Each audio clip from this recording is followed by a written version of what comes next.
I bear witness that there is none worthy of our worship except Allah subhanahu wa ta'ala. And I bear witness that Sayyidina Muḥammad sallallahu alayhi wa sallam is the seal of the prophets and the final messenger to all of humanity. Whoever Allah subhanahu wa ta'ala guides, there is none to misguide. And whoever Allah subhanahu wa ta'ala leaves to stray, there is no one to guide to the right way. Wa ba'd. So this story happened with me back in 2007. I was an Imam in South Carolina. It's the first night of Tarawîḥ. They just announced that tomorrow is Ramadan, the first day of Ramadan. So we started Tarawîḥ. And right after Salatul Isha, I was testing the mic. 1, 2, 3, 1, 2, 3. We're getting ready for the first Tarawîḥ. And this brother came to me and he said, Imam Saab, Imam, I have a question for you. I said, La hawla, we didn't even start yet. And the question was, when is Eid? And I said, Habibi, we didn't even start the first Tarawîḥ. And I told him, inshallah, it's going to be after 30 days. That's 720 hours. That's 43,000 minutes. Just to make it easy for him. The last day of Ramadan, the same guy came to me and he said, Imam, please make Eid tomorrow. And I told him, I don't have the remote control for the moon in my hand. We have to wait and see. And shortly after we announced that Eid is tomorrow, and this guy was literally jumping in the masjid and he was happy and giving out candy. So I started to think about it. Jama'at, Allahumma ballighna Shawwal, first day of Ramadan. Allahumma ballighna Shawwal. So from the first night of Ramadan, they make dua to Allah, Ya Allah, make us reach Shawwal safely. So it is as if they didn't want the month of Ramadan to exist, right? And when I thought about it, I did some tadabbur, the Zaytuna style. I came to the conclusion that unlike any other ibadah in Islam, most people don't really prepare for Ramadan. Let's take a look at the 5 pillars of Islam. Shahada. When someone comes to take Shahada, I just met Brother Anthony, Jazallah khair, he just took Shahada here 3 weeks ago. Before someone comes to take Shahada, they read about Islam, they ask questions, they take a shower, they come to the masjid, ashhadu, they take some steps. For Salah, you wait for the time, you make wuzu, you go to the masjid, you pray. Zakah, you calculate the nisab, how much, how did it stay in my savings for a year? Am I going to pay it here in California, or am I going to send it back home, back home, Karachi or Cairo? So you think about it. For Hajj, subhanAllah, Hajj is a different story. You save for 10 years in advance, then your wife says, I want to come with you. And your mom will say, you're taking your wife, why aren't you taking me with you? You don't love me no more? So you have to save for 20 years, ihram and the tickets and the flights, subhanAllah. But for Ramadan, as soon as they announce that tomorrow is Ramadan, some people, they panic and they freak out. The only thing they could think of is to stock food in the fridge. But Ramadan needs more preparations from us, because Ramadan is very special. Allah subhanahu wa ta'ala calls Ramadan ayyaman ma'dudat. It's just a few days and it is going to leave. Subhanallah, the first day, second day, and before you know it, the month is over. And this is why they call it fasting. Maybe because it goes so fast. So you need to think about the month of Ramadan. It's a very, very special occasion. Allah subhanahu wa ta'ala gives us these opportunities to renew our iman 5 times a day through salah namaz. This is daily. Then weekly through salatul Jummah. Then annually every year through the month of Ramadan. So you're basically charging your batteries daily, weekly, and annually, staying connected to Allah subhanahu wa ta'ala. And wallahi, Ramadan is a very special opportunity. If you are going to fast this Ramadan, you will be one of the chosen few. Because there are so many people who don't fast because they don't follow the faith. So they are missing out.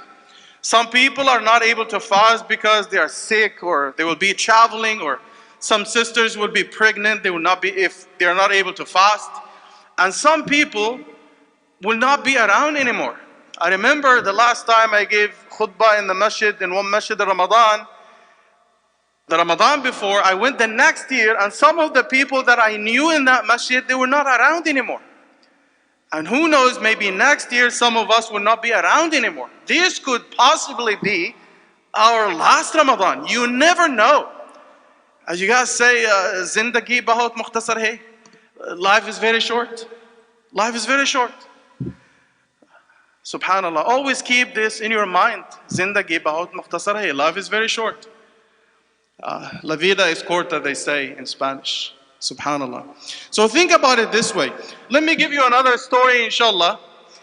It's a true story that happened with a brother from Egypt. It happened in the 1990s. He decided to take his family for vacation in one of the resorts by the Red Sea in Egypt. And because during the summer, the days are hot.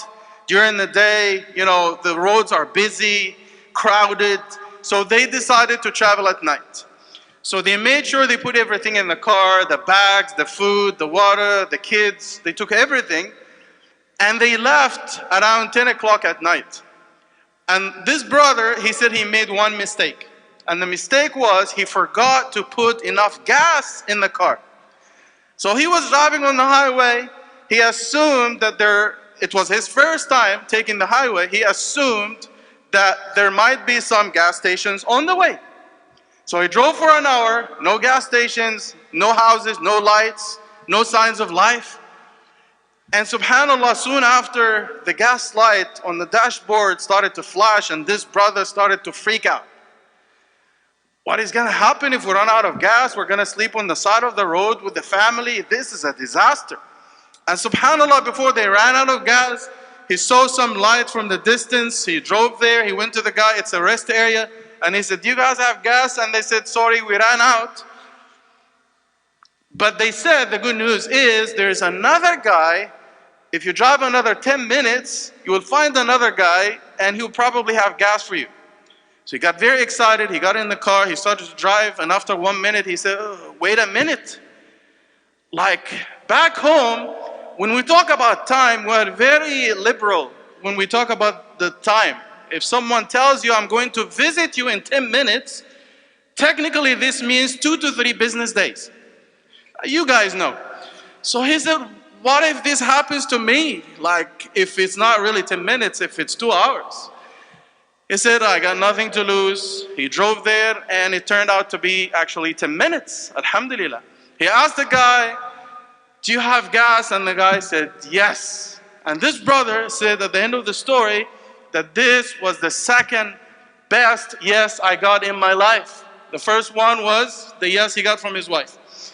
So he filled up the tank and he continued his way, and he wrote an article, and he mentioned the story in the article, and he said that this experience with the gas station reminded me of the month of Ramadan.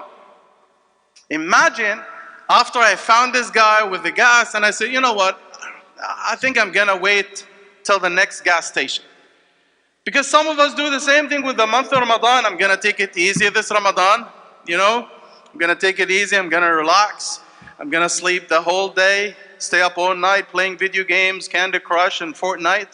But next Ramadan, inshallah, next Ramadan, I'm gonna be Shaykh al-Islam, Nur al-Zaman, Kabir al-Hujjaj, Who told you that you're going to live till next Ramadan? Like, dude, you never know. Wallahi. So treat every Ramadan as if it's your last. Treat every Salah Namaz as if it's your last. So as we said at the beginning, Ramadan is a very special time. It's one of those opportunities that Allah subhanahu wa ta'ala gives you to bring you closer to Him, to raise you in rank, to remove your sins. So don't miss out, because as I said, this Ramadan, or it may never come back for you. Allahu A'lam. So what do you do, inshallah, in the month of Ramadan? I'm just trying to prepare you for the month. We're only 1 week away.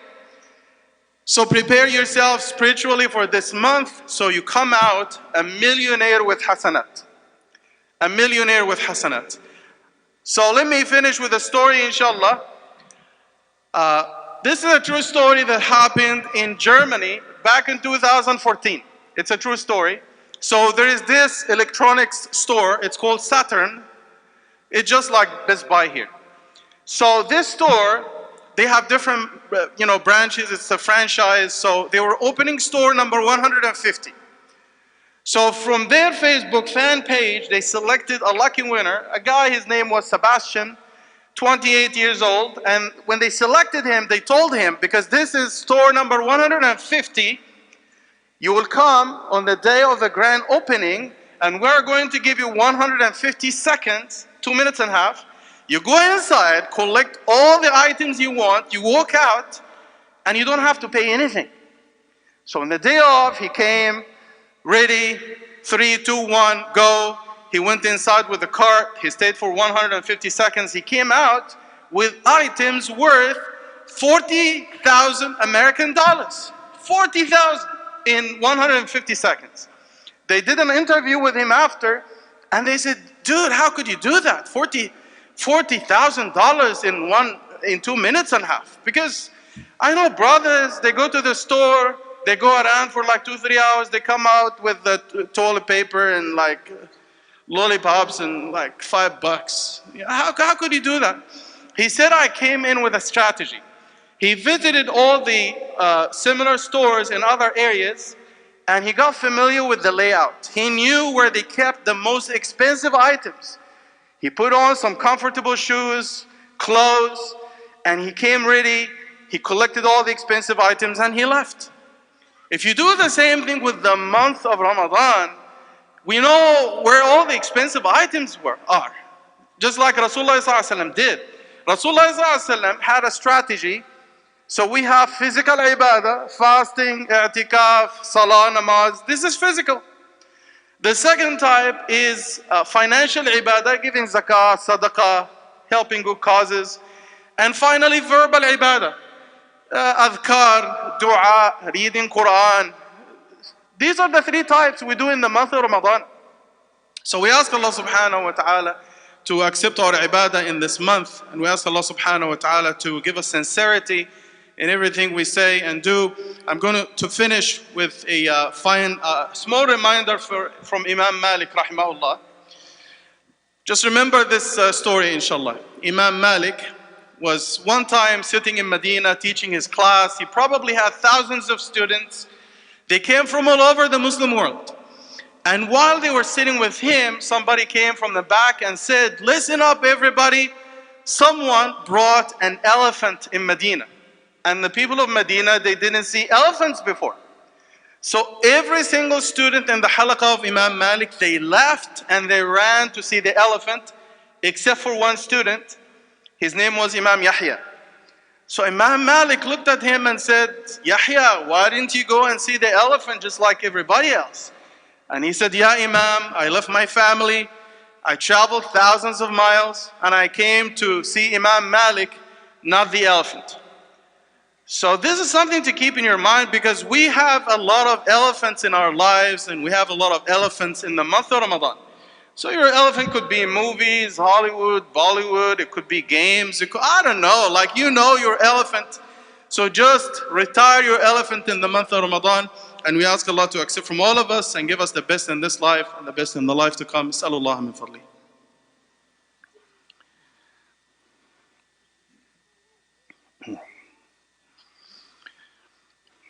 الحمد لله رب العالمين وأشهد أن لا إله إلا الله وحده لا شريك له وأشهد أن سيدنا محمدا صلى الله عليه وسلم عبد الله ورسوله أرسله ربه رحمة للعالمين. So in the last 2-3 minutes of the life of this khutbah, inshallah, I'll be talking about my translation of the Quran. It's called the Clear Quran. And Al-Furqaan Foundation, the publisher of this work, has been around for 25 years. And we have given out millions of copies to non-Muslims. In the last 4 years alone, we have given out about 5 million copies in the US and Canada. Especially after COVID-19, which humbled a lot of people, and the genocide in Gaza, a lot of non-Muslims were impressed by the resilience and the sabr and the faith of the Palestinian people. They started looking into Islam, they read the Quran, especially this one. And we have seen thousands of shahadas, alhamdulillah, in the last year alone. So people are interested in Islam, and this is our job as Muslims to convey, not convert.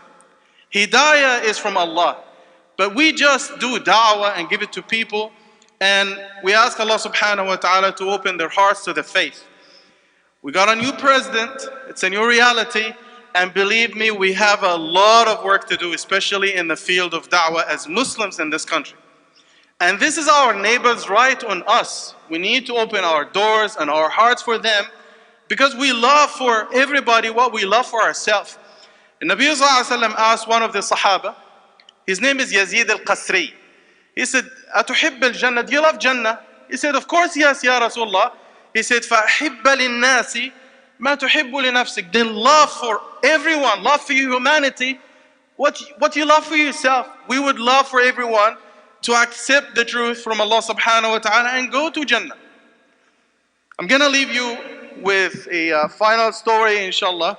Ramadan 2023, I was touring the US and Canada to talk about this project, because we go to different masajids every Jummah. We tell them about the project and how can they become part of this legacy, da'wah, so we can give the copies to non-Muslims for free. Every year, as I said, about 1 million copies we give to non-Muslims for free. Al-Furqaan Foundation, through Furqaan Project and the Clear Islam Project, we have over 100 teams in the US and Canada. We give boxes to da'wah organizations, masajids, prisons, hospitals, hotels, MSAs. Non-Muslims request it through our website, and we give them the book free and shipment free. Thousands of copies we give to non-Muslims here every year. So there is a lot of work that we need to do. So I go to masajids, and in Ramadan 2023, I was at the Diyanat Center of America in Maryland, and subhanallah, this after I finished Tarawîḥ and everything, and I prayed Salatul Fajr, I went to bed. I wanted to get some rest because before I moved to the other city. As soon as I fell asleep, I don't usually have dreams, but that day, subhanallah, I had the best dream of my life. As soon as I fell asleep, I started to have this dream. I felt my body was being electrocuted, hasid kahraba, forgive me. And I heard the words, "Chalo, chalo, come with us. You are being escorted to present a copy of this book as a gift to the Prophet ﷺ." So long story short, I'm going to share the longer version tonight, inshallah, in the evening. We have a talk, inshallah, in the evening, if you can join us, inshallah. So eventually I stood there, I saw Rasulullah ﷺ, his beautiful face, roundish, bright face, the full beard, the turban, neck is very long, the shoulders were very broad, he was very masculine, very strong. He was not short like me, he was not very tall, moderate build. So when I woke up from that dream, I said to myself, I think, alhamdulillah, we're doing something good for the ummah, and I would love for you guys to share the reward with us.